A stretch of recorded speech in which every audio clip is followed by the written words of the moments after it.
지금 팔아야 하나요? 이 질문에 글로벌 투자은행이 내놓은 답이 시장을 뒤흔들고 있습니다.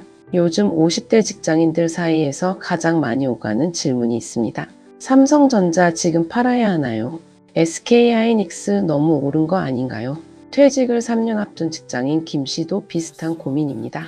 몇 년 동안 묵혀둔 반도체 주식이 크게 올랐습니다. 수익은 만족스럽습니다. 그런데 이상하게도 마음이 더 불안해졌습니다. 이쯤이면 충분한 건 아닐까? 여러분도 이 느낌 아시지 않습니까? 주식이 오를 때가 오히려 더 어려웠던 그 감각. 그런데 최근 글로벌 투자은행 모건 스탠리가 꽤 명확한 입장을 내놓았습니다. 핵심은 이것입니다. 이번 반도체 호황은 예상보다 훨씬 길어질 수 있다는 것입니다. 그리고 전문가들이 시청자들에게 꺼내 보이는 말이 있습니다. 내년 12월 달력을 보라. 이게 무슨 뜻인지 오늘 함께 살펴보겠습니다. 지금까지의 핵심을 한 문장으로 정리하면 이렇습니다. 이번 뉴스는 단순한 주가 전망이 아니라 우리 가계 자산의 방향을 묻는 이야기입니다. 이번 호황은 과거 사이클과 구조 자체가 다릅니다. 먼저 한 가지 장면을 떠올려 보겠습니다. 예전에 한국 수출이 좋아졌다는 뉴스가 나올 때 그 배경에는 보통 두 가지가 있었습니다. 중국 공장이 많이 돌아가거나 미국 소비자들이 지갑을 많이 열었거나 이 두 가지 중 하나였습니다. 그런데 올해 5월 한국 수출은 전년 같은 달에 비해 53.2% 성장했습니다. 무역 수지도 사이클 기준 최고치를 경신했습니다. 그런데 이번에는 중국이 공장을 더 많이 돌린 것도 아니고 미국 소비자들이 쇼핑을 더 많이 한 것도 아닙니다. 이번 수출 호황의 주인공은 따로 있습니다.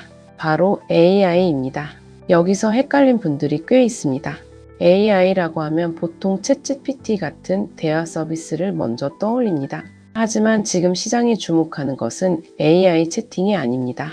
AI를 움직이기 위해 필요한 엄청난 규모의 설비 투자입니다. 미국 대형 기술 기업들이 AI 데이터 센터를 짓고 있습니다. 수백조 원 단위의 투자가 이미 집행됐고 앞으로도 계속됩니다. 그리고 그 데이터 센터에 가장 많이 들어가는 부품이 바로 메모리 반도체입니다. 삼성전자와 SK하이닉스가 만드는 제품들입니다. 모건 스탠리 캐슬린 오 이코노미스트는 이렇게 설명합니다. 이번 업사이클은 소비가 아니라 투자에 의해 만들어지고 있다는 것입니다. 그리고 투자로 만들어진 사이클은 소비로 만들어진 사이클보다 훨씬 깁니다. 이유가 있습니다. 소비는 경기가 나빠지면 바로 줄어듭니다. 사람들이 지갑을 닫으면 됩니다. 그런데 투자는 다릅니다. AI 데이터 센터는 하루 만에 짓지 않습니다.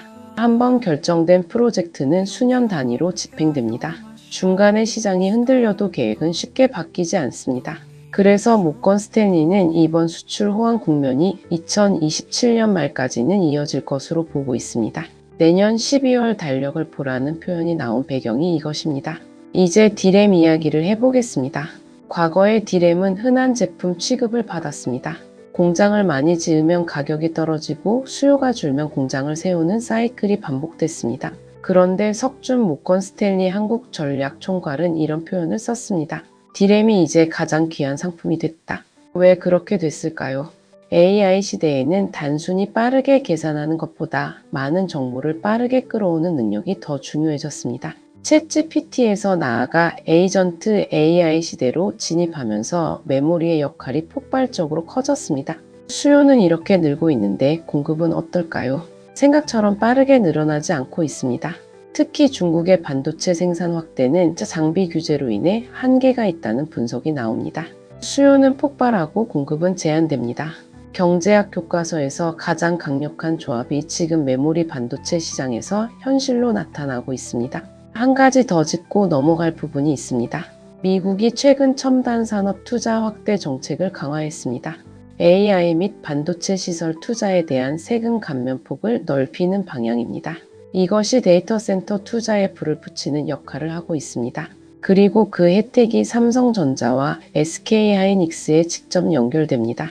왜냐하면 그 데이터 센터에 들어갈 메모리를 만드는 곳이 바로 이 두 기업이기 때문입니다. 지금까지의 핵심을 한 문장으로 정리하면 이렇습니다. 이번 반도체 호황은 소비가 아닌 투자에서 시작됐고, 그래서 과거보다 훨씬 긴 호흡으로 이어질 가능성이 있습니다. 그런데 이보다 더 중요한 이야기가 남아 있습니다.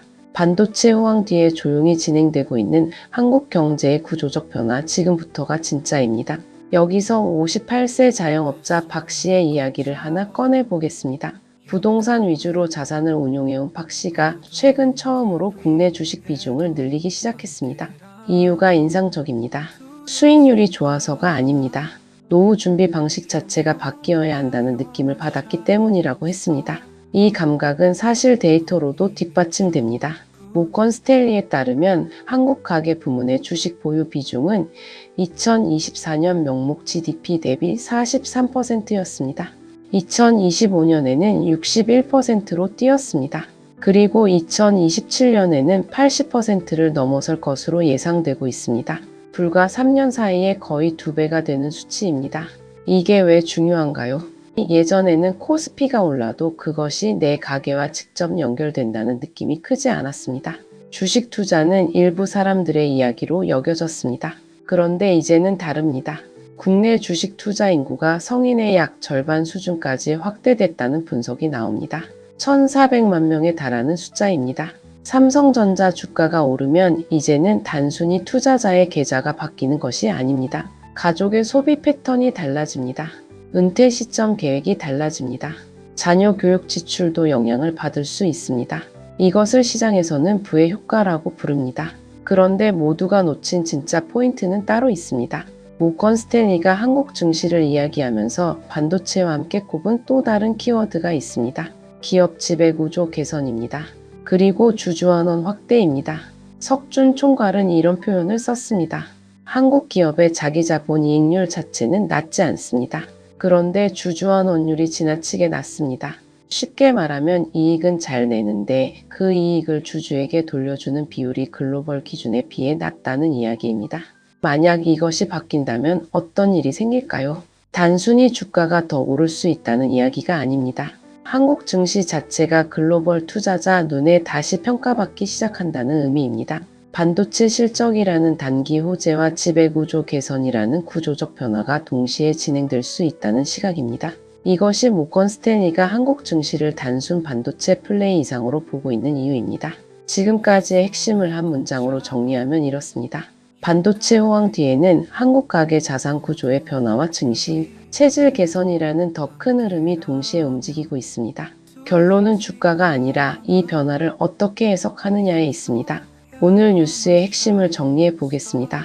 모건 스탠리는 이번 반도체 호황이 2027년 말까지 이어질 수 있다고 봤습니다. 이유는 단순합니다. 소비가 아닌 AI 설비 투자가 사이클을 끌고 있기 때문입니다. 투자는 소비보다 긴 호흡으로 움직입니다. 그래서 많은 전문가들이 내년 달력을 넘어 내후년 달력까지 펼쳐보고 있는 것입니다. 여기에 한국 가계의 자산 구조 변화가 겹칩니다. 부동산 중심에서 주식 포함 금융 자산으로 이동하는 흐름이 시작됐습니다. 그리고 기업 지배구조 개선과 주주환원 확대가 실현된다면 한국 증시는 반도체 이상의 스토리를 갖게 됩니다. 물론 변수는 항상 존재합니다. 금리가 예상과 다르게 움직일 수 있습니다. 환율 흐름도 완전히 안정적이지 않습니다. 중국 반도체 공급 변화도 계속 지켜봐야 합니다. 그래서 오늘 뉴스가 전하고 싶은 것은 투자 권유가 아닙니다. 이 변화의 방향을 이해하는 것입니다. 삼성전자와 SK하이닉스 이야기처럼 시작됐지만 오늘 우리가 나눈 이야기는 결국 이것이었습니다. 노후를 어떻게 준비할 것인가? 가계 자산을 어디에 둘 것인가? 그리고 한국 경제가 어떤 방향으로 변하고 있는가? 여러분께 한 가지 질문을 드리며 마무리하겠습니다. 주식 투자를 하면서 가장 후회했던 선택은 무엇인가요? 너무 일찍 판 것이었나요? 아니면 너무 오래 기다린 것이었나요? 댓글로 여러분의 경험을 남겨주시면 다음 영상에서 함께 이야기 나눠보겠습니다. 다음 시간에는 AI 투자 열풍이 실제로 얼마나 더 이어질 수 있는지, 그리고 반도체 이후 다음 수혜 산업은 무엇인지 살펴보겠습니다. 구독과 좋아요는 한 번 더 생각해 보게 만드는 힘이 됩니다. 오늘도 행복한 하루 되세요. 감사합니다.